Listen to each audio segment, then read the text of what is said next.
जय हिंद दोस्तों, स्वागत है आपका हमारे YouTube चैनल में।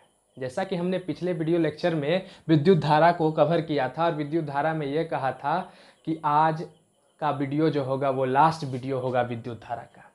वो घड़ी आज है कि आज हम विद्युत धारा को कंप्लीट कर लेंगे और विद्युत धारा को कंप्लीट करने के बाद हम VVI क्वेश्चन जो हर एक बार एग्जाम में पूछा गया है विद्युत धारा से रिलेटेड, वो क्वेश्चन को अगले वीडियो लेक्चर में कंप्लीट करेंगे कि कौन सा क्वेश्चन आता है विद्युत धारा से और कौन सा क्वेश्चन नहीं आता है।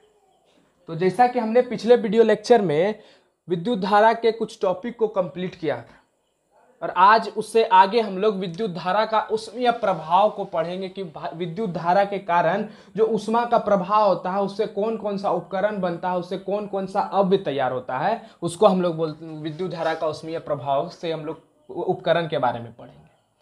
आए दिन हमारे ज़िंदगी में, जैसा कि हमारा ज़िंदगी अभी चल रहा है, जो अभी हम लोग डे टू डे लाइफ में जी रहे हैं, वो ज़िंदगी जो है वो ज़िंदगी क्या है, वो ज़िंदगी हम जो रोज़मर्रा का ज़िंदगी जी रहे हैं उसमें हम लोग आए दिन में क्या क्या उपकरण ऊष्मीय प्रभाव के कारण, विद्युत धारा का ऊष्मीय प्रभाव के कारण क्या क्या यूज़ कर रहे हैं। तो हम लोग बिजली का चूल्हा जैसे इंडक्शन आजकल घर में यूज़ होता है, ऊष्मा का प्रभाव है विद्युत धारा का। विद्युत धारा का ऊष्मा का प्रभाव है। आयरन, हम लोग ऐसे कपड़ा लिए उसमें करके ऐसे करके प्रेस कर दिए, तो आयरन जो है विद्युत धारा का ऊष्मीय प्रभाव है। रूम हीटर का उपयोग किए, ठंड बहुत ज़्यादा है, ठंड ज़्यादा है तो जाके बोलिएगा कि रूम हीटर ऑन करिए, तो रूम हीटर क्या है, विद्युत धारा का एक ऊष्मीय प्रभाव है। टोस्टर, ब्रेड को टोस्ट करने के लिए हम लोग विद्युत धारा का ऊष्मीय प्रभाव को पढ़ेंगे। युक्ति या उपसर्ग के जिस भाग में विद्युत धारा प्रवाहित करने पर ऊष्मा उत्पन्न होती है उसे हम तापन अव्यय कहते हैं। अब तापन अव्यय भैया क्या है? तापन अव्यय डेफिनेशन तो पढ़ा दिए, तापन अव्यय क्या होता है, मतलब वह युक्ति, जैसे मान लीजिए ये क्या है, कोई युक्ति है, ये क्या है, कोई उपसर्ग है। अगर हम इस भाग में जब विद्युत धारा को प्रवाह करेंगे, क्या करेंगे, विद्युत धारा को प्रवाह करेंगे, जब विद्युत धारा का इसमें से प्रवाह होगा तो इसमें ऊष्मा उत्पन्न होगा। क्या ऊष्मा उत्पन्न होगा? ऊष्मा उत्पन्न होगा। उसी को हम क्या बोलते हैं? तापन अव्यय कहते हैं, हीटिंग एलिमेंट्स कहते हैं। क्या बोला जाता है? हीटिंग एलिमेंट्स या तापन अव्यय कहा जाता है।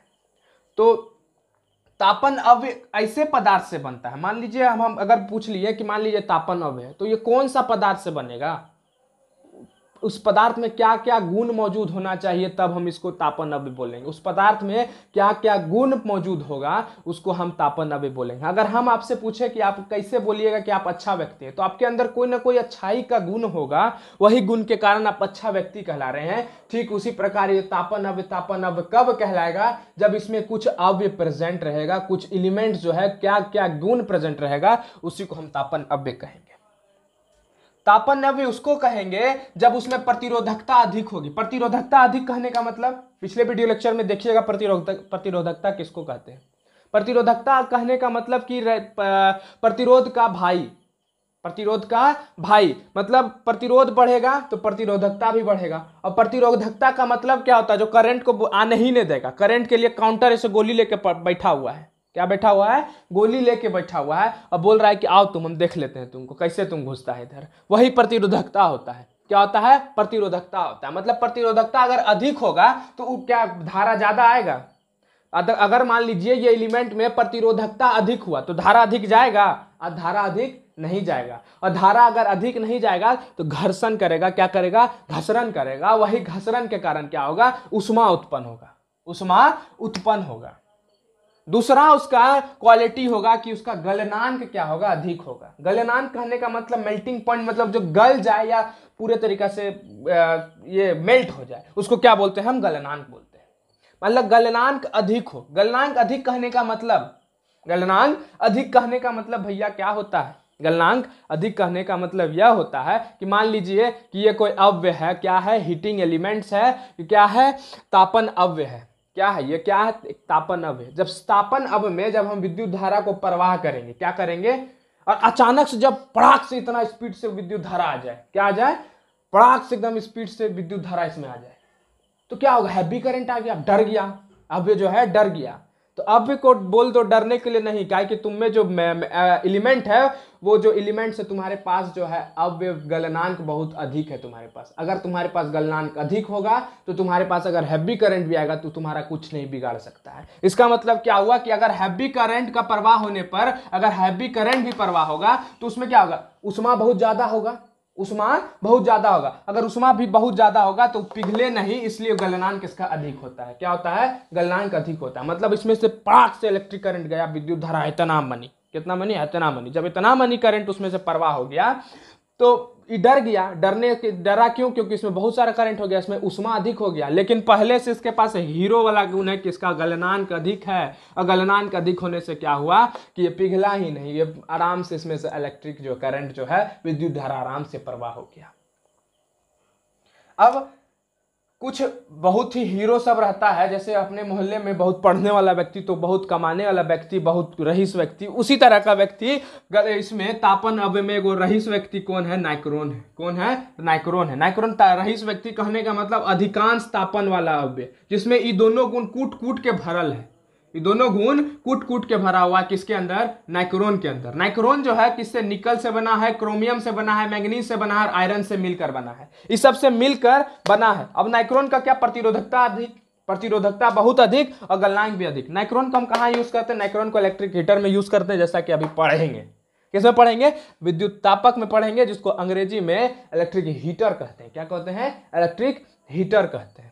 तो आशा करते हैं विद्युत धारा का उसमें प्रभाव को समझ में आया होगा। अब आते हैं विद्युत तापक के ऊपर। विद्युत तापक क्या होता है, तो विद्युत तापक कुछ नहीं, एक इलेक्ट्रिक हीटर जो नॉर्मली एक शहर में अगर कहीं अगर आपको इलेक्ट्रिक बिजली बिल जो है नहीं लग रहा है तो आप अगत्ती करके जो है क्या करिएगा, इलेक्ट्रिक हीटर का उपयोग करिएगा।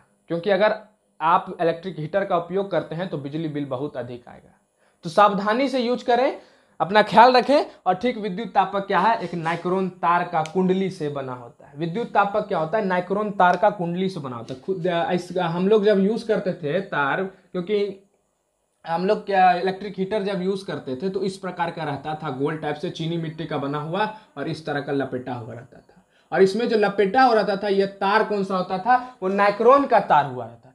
अब नाइक्रोन का तार ही क्यों भैया, क्योंकि यहाँ तो हम लोग पहले ही पढ़ लिए हैं कि हीरो है अपना मोहल्ला का, कौन, नाइक्रोन। क्यों, क्योंकि इसका प्रतिरोधकता बहुत अधिक है, करंट को आने नहीं देगा। करंट को जब आने नहीं देगा तो घसरन करके करंट वो जाएगा। जब करंट वह घसरन करके जाएगा तो क्या होगा, हीट उत्पन्न होगा। हीट उत्पन्न करेगा तो विद्युत तापक का काम है, वो हीट उत्पन्न करेगा तो हीट से हम खाना बनाएंगे, कुछ भी करेंगे।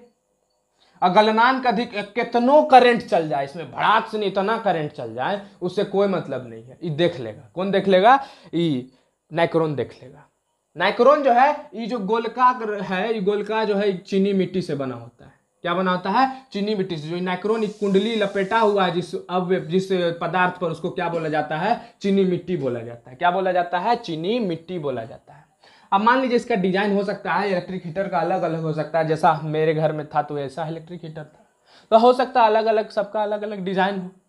जब कुंडली में, अब इस कुंडली में जब प्रबल धारा प्रवाहित होता है, मींस कि इतना करंट जब गया, क्या गया, इतना मनी करंट चल गया कुंडली में, इस धारा में इतना मनी करंट चल गया। इतना मनी करंट जाने से क्या हुआ कि प्रवाहित जो कुंडली है, जो नाइक्रोन तार है, गर्म हो गया।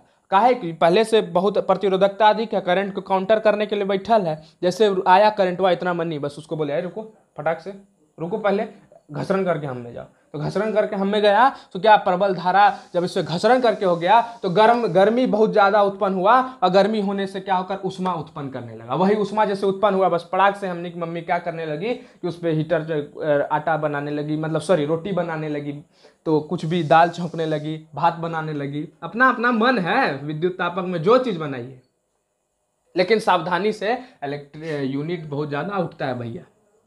अब विद्युत बल्ब के बारे में समझेंगे। यही विद्युत बल्ब जो हमको बहुत साथ दिया बचपन में पढ़ने के लिए, तो बहुत तरह तरह का काम करने के लिए, कौन, ये विद्युत बल्ब। तो इस विद्युत बल्ब के बारे में पढ़ेंगे।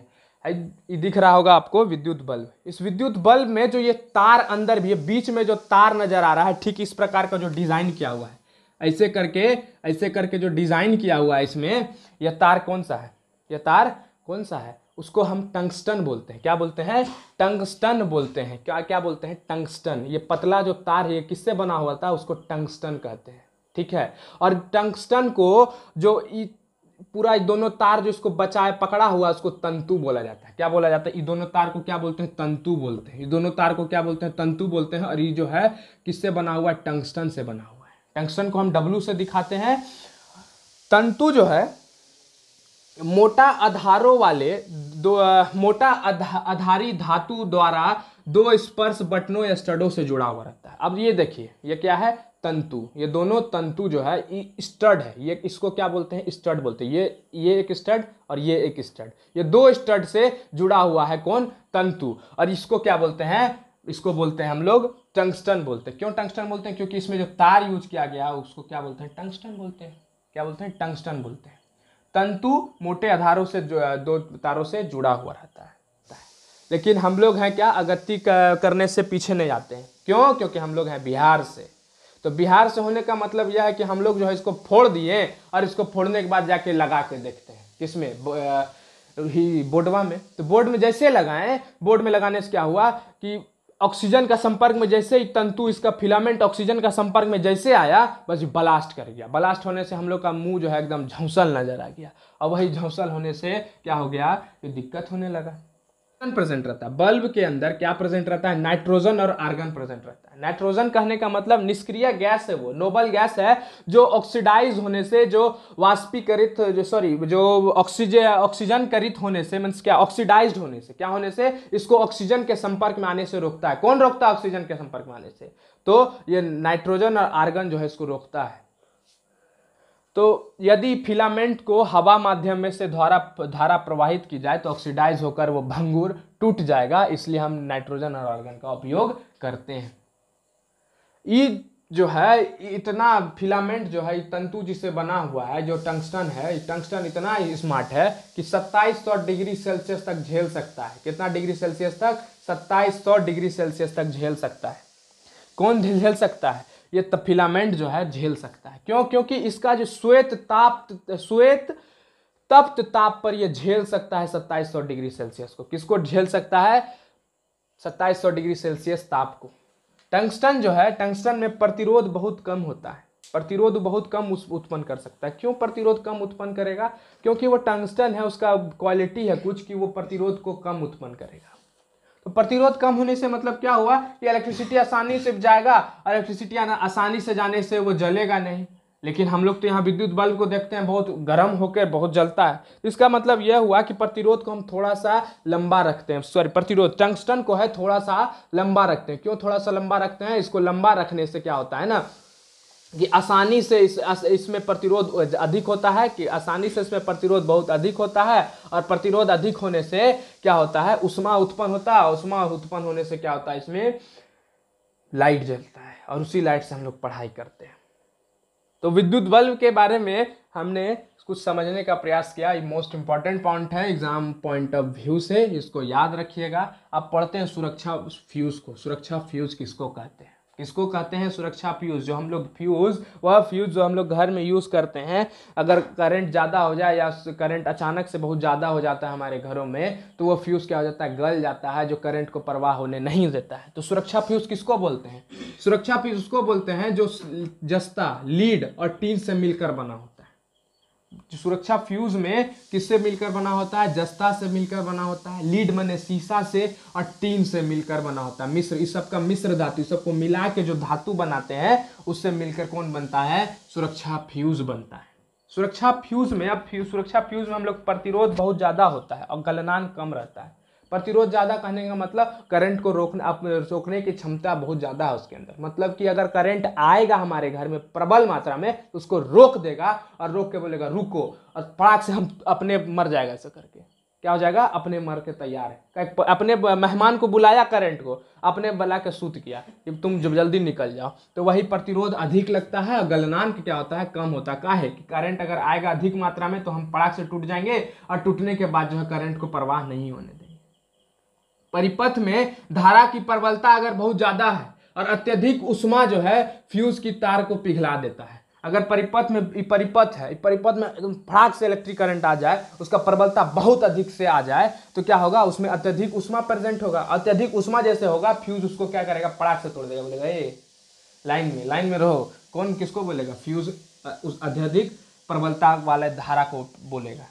तो विद्युत धारा की प्रबलता के जिस मान पर पहुंचने पर फ्यूज गलता है उस फ्यूज या फ्यूज के तार को हम अनुमानतक या क्षमता कहते हैं। मतलब कि तुम्हारा यह क्षमता है कि तुम इतना दूर आके गल टूट जाएगा।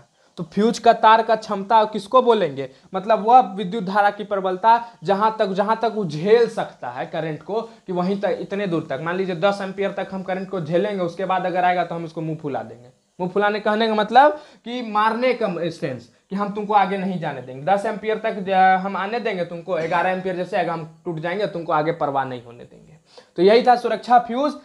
आज के वीडियो लेक्चर में हम इतना ही रखते हैं और आज हमारा पूरा विद्युत धारा खत्म हो गया, समाप्त हो गया। कल के वीडियो लेक्चर या आने वाले वीडियो लेक्चर में हम विद्युत धारा का VVI इंपॉर्टेंट क्वेश्चन को करेंगे, जो एग्जाम पॉइंट ऑफ व्यू से, जो हर एक साल एग्जाम में ट्रेंड बना हुआ है कि क्वेश्चन आइबे करेगा, उसी क्वेश्चन को करेंगे।